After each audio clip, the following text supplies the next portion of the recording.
Vamos nos lembrar de alguns fatos para entendermos melhor essa conjuntura venezuelana. O Conselho Nacional Eleitoral, coisa de todos os candidatos que assinassem ou seja, um pacto que dizia o seguinte: o que as urnas decidirem, todos os candidatos, todos os partidos, todas as forças políticas acatarão esse resultado. 9 candidatos aceitaram esse pacto. Quem foi que não aceitou? Um candidato de um partido bem pequenininho e exatamente Edmundo Gonzalez, da Plataforma Democrática liderada por Maria Corina Machado. A chapa liderada por ela, que não pôde concorrer porque estava inabilitada desde 2015, decisão confirmada pela Justiça em janeiro desse ano, foi inabilitada em 2015 por malversação de verbas quando era parlamentar, e por isso não pôde concorrer às eleições. Essa chapa liderada por ela, e que teve como candidato Edmundo Gonzalez, um apagado diplomata também vinculado à direita, com muita fama de vínculos com os Estados Unidos, essa chapa não aceitou assinar o compromisso de respeito do resultado das urnas. E fez toda a reta final da campanha denunciando a fraude antes que as eleições acontecessem. E repito, aqui há 900 observadores internacionais. Esses observadores internacionais puderam ir a todos os centros eleitorais, garantir que em todas as juntas desses centros eleitorais havia representantes dos partidos de oposição, quando os partidos de oposição se dispunham a representantes internacionais. Está o Centro Carter, está uma equipe de observação das Nações Unidas. A Venezuela se vê numa situação curiosa, vocês devem estar acompanhando. Normalmente, e isso faz parte do direito constitucional e do direito em geral, isso faz parte das regras do direito em qualquer país do mundo, as provas de culpabilidade contra quem está sendo denunciado é quem acusa. Não é? Se alguém é acusado de algum crime, tem que ser apresentadas as provas de que essa pessoa ou essa instituição cometeu um crime. Com a Venezuela, há uma inversão das regras do direito. Ao invés de se exigir da oposição que apresente provas de que ocorreram fraudes, se exige do governo venezuelano que se apresente provas de que não ocorreram fraudes nas eleições de domingo. É uma inversão. Obviamente, de natureza ideológica. Ninguém cobra dos Estados Unidos que apresente provas de que não houve fraudes no seu sistema eleitoral, que é um dos piores do mundo. Ninguém cobra isso de outros países. Na Venezuela, reconhecidamente um dos sistemas eleitorais mais seguros do mundo, segundo o Centro Carter, fundado pelo ex-presidente dos Estados Unidos, Jimmy Carter.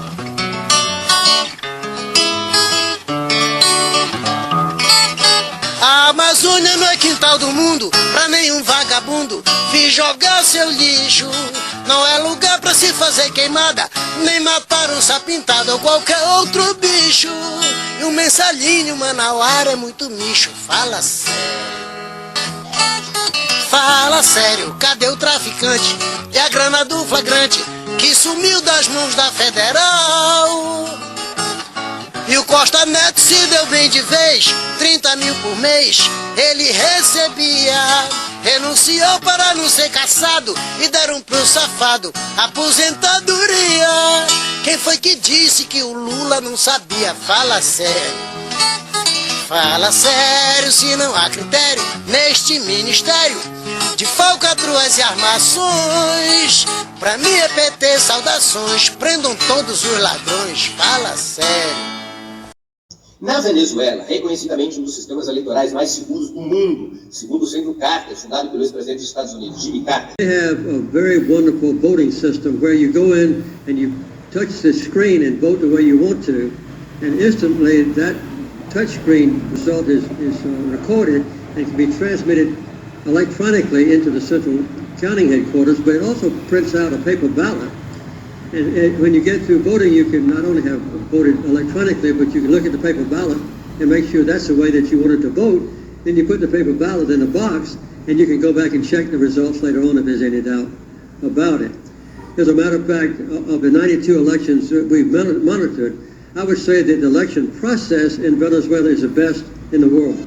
A Maria Corina Machado, que é uma figura que foi treinada nos Estados Unidos, mesmo pela letra que saiu o Navalny, que é aquele cômodo não, mas a figura que era opositor da Rússia lá, que foi preso, depois estava na cadeia, como uma espécie de Juan Guaidó 2.0 com uma liderança de protesto. Então, lógico que a outra sabia que o Maduro não perderia.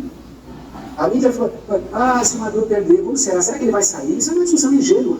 Essa discussão não cabe para quem está olhando de maneira realista no processo. Essa pergunta não cabe. É uma pergunta bem estranha. Você faz uma pergunta, entendeu? Há sempre uma probabilidade. Claro que há. Mas eu falei, não me parece que o Maduro seria despreparado a esse ponto. Tanto é que aconteceu que ele venceu, ou sabia que ele venceria. E tanto é que ele falou, a gente vai vencer e eu vou questionar. E é o que aconteceu agora. Além do voto digital, com identificação biométrica, 100% de identificação biométrica, 100% de voto digital, além do voto digital na Venezuela, o eleitor também deposita na urna uma cédula impressa, originada da sua escolha eletrônica. O eleitor vai na uma cédula, um voto, pega o seu voto, pega essa cédula e deposita numa urna. Portanto, o sistema eleitoral venezuelano ele tem dupla função, uma função digital, igual no Brasil, e uma função física, para comprovar a votação digital. Aquilo que se chama de auditagem aqui é a comparação entre a ata dos votos impressos e a dos votos digitais. 54% das urnas sofrem essa auditagem. Se compara o que está nas urnas, o resultado das urnas, quanto por cento para cada candidato, quanto por cento de nulos e brancos, com o registro da máquina, a ata da máquina. As duas atas têm que bater para aquela urna ser considerada ok e aí ser transmitido, sempre com observadores de todos os partidos que quiserem se fazer presentes. É igual funciona no Brasil. Tem um presidente da junta eleitoral, tem um vice-presidente, um secretário, são sempre 3 funcionários do Conselho Nacional Eleitoral e os observadores dos partidos, tanto para acompanhar o processo eleitoral, quanto também para a auditagem das urnas. As atas finais, essas provenientes da auditagem, então são liberadas e enviadas para o Conselho Nacional Eleitoral. É assim que funciona normalmente na Venezuela. Além disso, normalmente na Venezuela também tem os observadores internacionais. Nesse processo eleitoral aqui nós tivemos mais de 900 observadores internacionais, observadores inclusive das Nações Unidas, há uma delegação oficial das Nações Unidas aqui, e também do Centro Carter, que é um dos mais renomados centros de observação eleitoral do mundo, como eu já disse, fundado pelo ex-presidente dos Estados Unidos, Jimmy Carter. 900 observadores internacionais. No entanto, tentativas de sabotagem do sistema eleitoral a partir de hackers atuando desde a Macedônia do Norte, segundo porta-vozes, atrasaram e dificultaram o trabalho de transmissão das atas, com o Conselho Eleitoral determinando medidas urgentes de proteção das urnas e de transferência dos locais de auditagem, sempre com a presença dos partidos. Houve susto nessas eleições. Num certo momento, está sendo feita a transferência dos votos, o pagamento dos canais de transferência entre os centros eleitorais e o Conselho Nacional Eleitoral a partir de uma ação de hackerismo que a polícia venezuelana já identificou. E o Ministério Público suspeita claramente de alguns famosos personagens da extrema-direita venezuelana, especialmente de Leopoldo López, que está foragido. Em função desta situação, o Conselho Nacional Eleitoral, os 5 reitores, porque os reitores oposicionistas também estavam presentes, eles tomaram uma série de medidas especiais, seja transferindo as urnas para lugares mais seguros, para que a auditagem, seja, claro, reorganizando o processo de apuração em função do atraso da transferência das atas. A medida mais importante, uma das medidas mais importantes que o Conselho Nacional Eleitoral tomou, foi de divulgar o resultado não com 95% das urnas apuradas, mas com 80%. Ainda não completada a auditagem das urnas. Portanto, sem o total das atas ter sido transferido. A vitória de Maduro, segundo o Conselho Nacional Eleitoral, já era irreversível. E por isso o Conselho Nacional Eleitoral decidiu divulgar o resultado das urnas. Havia muita pressão por conta da demora, e houve uma decisão do Conselho Nacional Eleitoral de difundir o resultado, 80% das urnas, ainda sem ter o total das atas de auditagem transferidas. O prazo usual para o Tribunal Eleitoral subir a sua página oficial as atas individualizadas por centro de votação é de 72 horas após o encerramento das urnas. Nesse caso, às 18 horas da próxima quarta-feira, dia 31 de julho. É o prazo usual para que o Conselho Nacional Eleitoral tenha recebido as atas auditadas e possa, então, subir essas atas às suas páginas. Esse prazo de 72 horas foi aplicado em todos os processos eleitorais que se realizam na Venezuela desde 2004, quando foi implementado a votação digital. Esse não é um prazo para estas eleições. Sempre foi esse prazo que são necessários, 72 horas, para que o Conselho Nacional Eleitoral tenha as atas individualizadas que sempre foram publicadas na página do Conselho Nacional Eleitoral. A oposição de direita, apoiada por alguns veículos de comunicação de dentro e de fora da Venezuela, por uma enxurrada de falsas informações nas redes de governos estrangeiros, ao suposto atraso das atas, um pretexto para desencadear no país uma onda de protestos violentos em várias cidades, sem aguardar os devidos procedimentos previstos. E desde Caracas, Venezuela, digo, no a Milei, no al nazi fascista de Milei. Estamos dando un ejemplo al mundo. Somos un pueblo de guerreros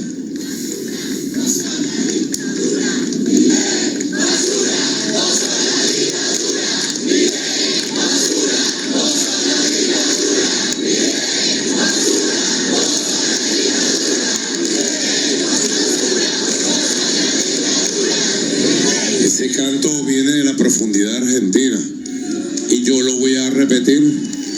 Milei, basura, bozola, dictadora. Milei, vendepatria, cobarde, no me aguantás un round. Debe estar reventándose con su cara de monstruo, porque es un tipo feo además.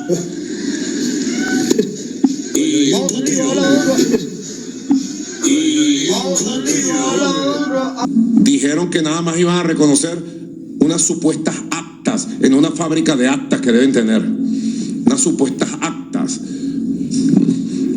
y que esas actas que ellos iban a mostrar sustituían al poder electoral y que ellos no reconocían al poder electoral. Lo dijeron hace 15 días, hace una semana atrás, y que pretenden tomar este punto para iniciar una escalada de guarimba que ustedes saben no la vamos a permitir. Hoy intentaron incendiar y lograron hacer daño en algunos puntos del país. Yo estaba calculando, porque yo conozco bien este tema, y han impactado como un 10% de lo que hicieron ellos en el 2013 con Capriles, en el 2014 con La Machado, Leopoldo López y Antonio Ledesma, y en el 2017 con Julio Borges y toda esta gente. Un 10% habrán llegado. Ahora, contaron y hicieron cosas que ustedes sacarán sus propias conclusiones. Yo voy a mostrar algunas cosas y cada quien saca sus propias conclusiones. Si estos son actos cívicos, pacíficos, o cómo se pueden llamar, criminales, terroristas, asesinos, atacando, destruyendo. Dejen su me gusta, amigos, así llegamos a más gente. Desde anoche atacaron un centenar de centros electorales. Hoy en la madrugada asaltaron en varios lugares del país. No tenemos el registro del video en el momento que lo estaban haciendo. Varios lugares donde estaban los materiales electorales. Destruyeron máquinas, destruyeron materiales electorales. Hoy trataron de acosar las sedes del CNE en varios lugares del país. En uno de ellos, en Coro, entraron este grupo de delincuentes. Están capturados casi todos ya. Los tenemos identificados por los videos y están todos los cuerpos de seguridad y fuerzas especiales en su búsqueda para su captura y enjuiciamiento. Severo enjuiciamiento. Hay que respetar la ley y el derecho a la paz de Venezuela. Este es el resultado de un plan que vine denunciando. Ellos no participaron en las elecciones para fortalecer la democracia, para buscar votos. Ellos participaron para organizar estos comanditos, para utilizar la campaña electoral y hacer esto que ellos llaman comanditos. Y con estos comanditos articular grupos delincuenciales pagos para atacar objetivos y generar lo que creen ellos una escalada de violencia que los va a llevar a su sueño dorado, asaltar el poder en Venezuela.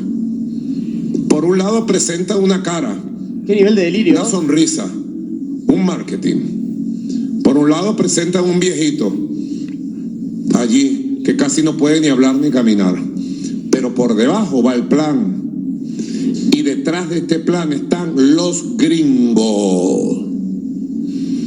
Siempre han estado, antes, durante y después del golpe de Estado del 11 de abril 2002 y de todas las guarimbas, antes, durante y después de Guaidó, Made in USA, Made in United States, son planes.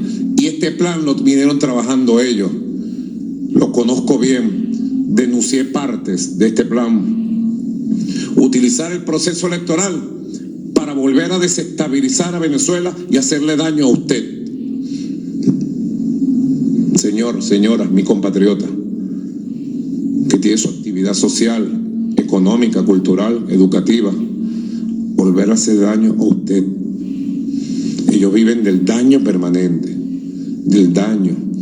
Porque yo le decía hoy a Celso Amorín, con el cual me reuní, nosotros no estamos al frente en lo fundamental, aunque hay varias oposiciones. Un grupo de opositores que quieren una alternativa democrática, pacífica, de respeto a la Constitución y las instituciones, pero este grupo especial es un grupo de derecha extremista radical fascista. No estamos al frente de una oposición democrática, estamos al frente de una contrarrevolución violenta, fascista y criminal, y no me voy a cansar de explicárselo a nuestro pueblo y al mundo.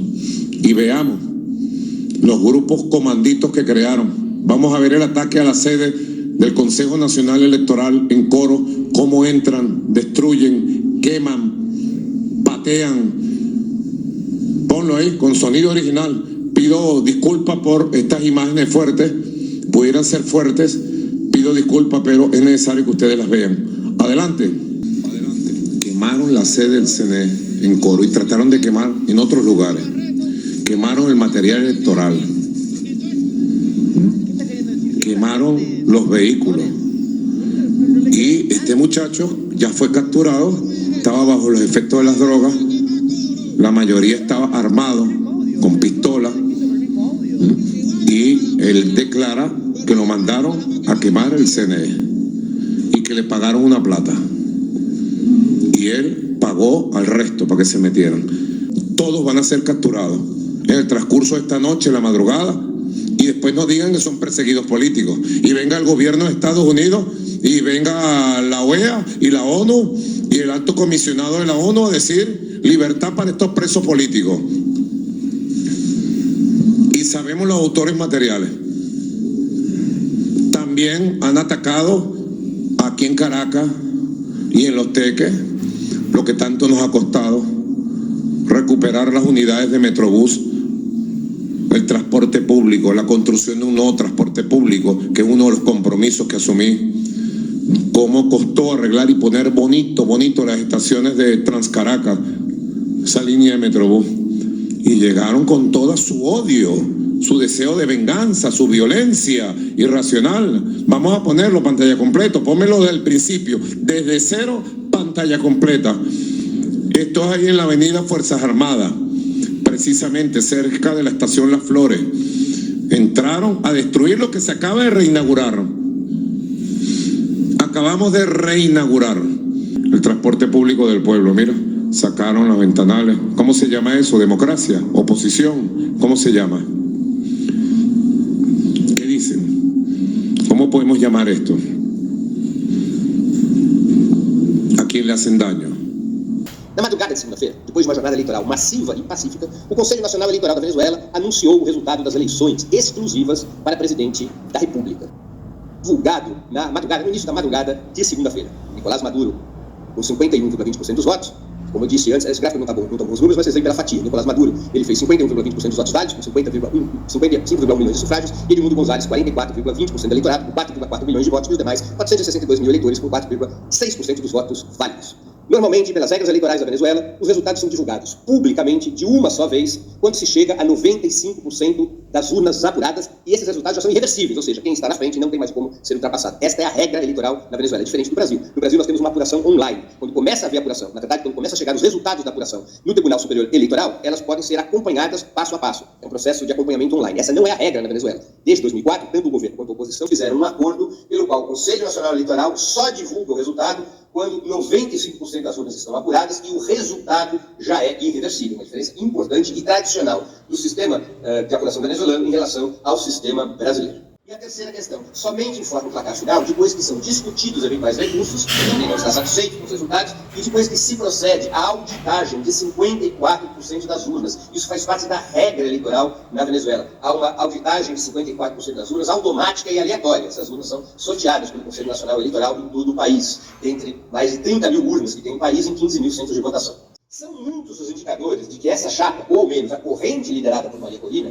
tinha já estruturado um plano B antes das eleições. Se a vitória das urnas não fosse conquistada, a opção seria uma operação de desestabilização e golpe, repetindo a mesma estratégia já implementada por diversas vezes desde que Hugo Chávez chegou ao governo em 1999. Desde que Hugo Chávez chegou ao governo em 1989, aqui na Venezuela ocorreram 7 tentativas de golpes de Estado. Um deles foi um golpe bem sucedido por 48 horas. Foi o golpe de 11 de abril de 2002, que derrubou a República, mas no dia 13 o povo e os setores acabaram trazendo Chávez, levando Chávez de volta ao mandato. Tanto assim que tem um ditado aqui na Venezuela, um ditado popular: depois de 11, sempre hay el 13. Ou seja, depois do golpe, sempre tem a reação popular para derrotar o golpe. Essa palavra de ordem tem sido ouvida por aqui, porque o chavismo está reagindo às manifestações violentas. Depois de 11, sempre hay el 13. Desde a segunda-feira pela manhã, grupos de opositores montaram pontos de bloqueio por todo o território nacional, chegando até mesmo a fechar o acesso para o aeroporto.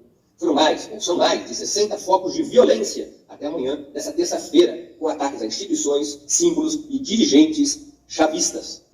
Esses focos de violência aqui na Venezuela são chamados de guarimbas, é o nome local para esses pontos de bloqueio, onde eles queimam pneu, tentam passar pelas ruas, tentam impedir que esses carros passem, e um desses pontos era do trajeto para o aeroporto. Há uma série de ataques a instituições, símbolos e dirigentes chavistas, derrubaram estátuas do presidente Hugo Chávez, atacaram edifícios públicos. Como eu já disse, esses focos de violência são chamados por aqui de guarimbas. O objetivo dessa forma de ação é claro e velho: paralisar o país, promover o desgaste do governo, provocar a ação repressiva, gerar um clima de pressão internacional e impulsionar um golpe de Estado contra o presidente Nicolás Maduro. Essa é a lógica dessa forma de ação, dessa forma violenta de ação das guarimbas. As forças policiais têm agido com paulatino sucesso para desmontar essas guarimbas e garantir o funcionamento normal do país. As forças militares, as forças armadas, atuam apenas na contenção estratégica, já que a Constituição venezuelana, aprovada sob o governo Chávez, proíbe terminantemente o uso das forças armadas contra qualquer protesto social. O chavismo tem dado sua resposta a essas ações violentas da extrema-direita, essas ações que romperam no dia 29 de julho. O chavismo tem dado sua resposta através de grandes manifestações. Essa publicação da Vinte Curso, que foi um plano elaborado em 12 de julho. Tem um texto mais recente, mas eu não achei tão bom e elucidativo quanto esse aqui. O Vinte Curso é um centro de estudos da OTAN. Aproveitando a oportunidade para uma solução democrática na Venezuela. Traduzindo, como tirar o Maduro do poder. Bom, a OTAN tramando como tirar o Maduro do poder. Letras vermelhas, o artigo monta vários cenários. E em todos eles, o importante é ter um líder frágil no poder. Eles dizem: não importa se vai ganhar o Maduro, se vai ganhar o opositor dele lá. O que importa é que a situação seja difícil na Venezuela e force a liderança a negociar. Por quê? Porque um líder fragilizado é suscetível a ceder anéis para não perder os dedos. Não importa, eles querem líder suscetível a abrir as pernas, é isso que eles querem. O texto deixa muito claro isso, não torna explícito, mas quem é esperto e lê aquele texto vê isso. Eles querem líder suscetível, então não importa se é isso ou aquilo. O que importa é que o cara vai ganhar na dificuldade e vai ter que negociar e a gente vai tirar vantagem disso. É isso que os Estados Unidos querem. Um dos cenários tem o caso de vitória do Maduro, por acaso, né? É uma simulação de cenários. No caso de vitória do Maduro, lá no texto, o plano é gerar tensão em torno da apuração, que é questionar o regime eleitoral. Que é o que está acontecendo agora. Então, é reloginho, sabe? Ó, se o Maduro ganhar, vamos questionar a lisura do processo. Não vamos tomar como verdade nada que partir do governo nem do sistema eleitoral. Vamos levar em consideração o quê? Os observadores internacionais, o Carter Center. Então, para que a gente olha a mídia, é só Carter Center. Por quê? Porque eles querem gerar um tipo de situação de deslegitimar qualquer coisa que o governo for. Se lá no texto aparece, tem que vamos questionar, vamos pedir provas e mais provas e mais provas e mais provas, provas que nem existem, muitas vezes. Provas impossíveis, não, vai ter que provar, né? Coisas que até vão bem além daquilo que o próprio sistema eleitoral da Venezuela propõe. Então a questão é deixar a dúvida, para gerar dificuldade de governo, para dividir a sociedade venezuelana. A ideia parece ser a de usar, a partir desse clima de incerteza, a Maria Corina Machado, que é uma figura que foi treinada nos Estados Unidos, mesmo proveta que saiu o Navalny, que é aquele incômodo não, mas a figura que era opositor da Rússia lá, que foi preso, depois da na cadeia, como uma espécie de Guardião 2.0 com uma liderança de protestos. Então, lógico que a outra sabia que o Maduro não perderia. A mídia falou: se o Maduro perder, como será? Será que ele vai sair? Isso é uma discussão ingênua. Eu falei na semana passada. Eu falei na quinta e na sexta. Essa é uma discussão ingênua. Essa discussão não cabe para quem está olhando de maneira realista no processo. Essa pergunta não cabe. É uma pergunta bem estranha. Não se faz tipo de pergunta. Entendeu? Há sempre uma probabilidade de claro que há. Mas eu falei, não me parece que o Maduro seria despreparado a esse ponto. Tanto é que aconteceu que ele venceu, ou se sabia que ele venceria. E tanto é que ele falou: a gente vai vencer e eles vão questionar. E é o que aconteceu agora, no pós-vitória. O mote é explorar a tensão em torno do reconhecimento internacional para extrair o máximo de concessões do governo venezuelano. Ou seja, você só será reconhecido se ceder isso, aquilo, aquilo outro, aquilo outro, aquilo outro, aquilo outro, aquilo outro, aquilo outro. A gente vai tirar até a cueca de vocês, para a gente reconhecer vocês. É assim que os Estados Unidos gostam de trabalhar. Que o governo suba o poder quase caindo. Aí eles extraem tudo. Qual é a questão? Esperar o que o Carter Center vai dizer. O que a mídia faz agora em cima do governo brasileiro? Tem que ser assim, tem que ser assado, tem que ser aquilo, tem que ser assim. Como é que foi a eleição no Brasil? Não subiu o poder quase caindo? Não subiu o poder quase 50-50? Tira deles cueca desse governo. Porque esse governo entrega tudo. Por quê? Porque é fraco. Ele é fraco. Capaz de cair no soco, ele cai. Então a mídia diz o que ele deve fazer. Vocês vão fazer isso, aquilo, aquilo outro. É assim que eles querem analisar. Usar o Brasil e a Colômbia para forçar uma abertura do regime e o abandono da questão disso aqui. Que Brasil e Colômbia imponham à Venezuela uma série de concessões, como estados vizinhos ocupados, para que não faça mais nada na questão disso aqui, para que empresas britânicas e estadunidenses possam sugar todo o petróleo da margem equatorial, enquanto dizem para a gente não fazer isso. Ou seja, esse aqui é uma questão histórica da Venezuela. O Brasil não tem que falar nada sobre esse aqui. O Brasil tem que captar sobre esse aqui, sobre Guiana. O Brasil tem que observar as coisas e apoiar a soberania venezuelana. Ah, não, a concessão. É isso que os Estados Unidos querem. A Colômbia está dificultando o reconhecimento da vitória do Maduro. Ou seja, faz um trabalho da OTAN. Se o Brasil entrar na mesma, fará um trabalho da OTAN. Alguns dizem, mas o Celso Amorim está lá, eu confio nele. Boa sorte, eu não. Então, assim, a questão fundamental é, vamos ver os próximos passos. Mas o plano será dando aí, ó, eles publicam o plano. E está seguindo tudo exatamente, está seguindo exatamente como estava no plano. Esse é o processo.